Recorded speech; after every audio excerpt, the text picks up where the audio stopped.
नवाज शरीफ साहब का प्लान है कि मैं वापस पाकिस्तान आऊंगा, चंद दिनों के लिए, 2 4 5 दिनों के लिए मैं जेल में चला जाऊंगा, जिससे उनका ख्याल है कि उनका वोटर बेस जो है वो उनके ड्रामे को ज़ाहिर इंटरप्रेट नहीं कर सकेगा। वोटर उनके बहुत बेवकूफ़ हैं।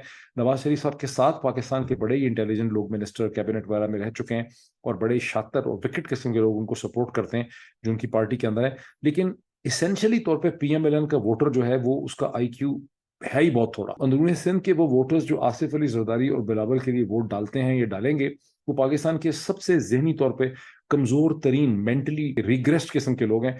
इसी तरह पंजाब में जो लोग आसिफ, जो नवाज शरीफ साहब को वोट डालेंगे या मरीम को डालेंगे, उन लोगों के अलावा जो मरीम के साथ, यानी वो लोग हैं जो पॉलिटिकल एस्पिरेंट्स हैं, वो तो बड़े इंटेलिजेंट हैं, बड़े विकेट हैं, बड़े चालाक और शातिर हैं।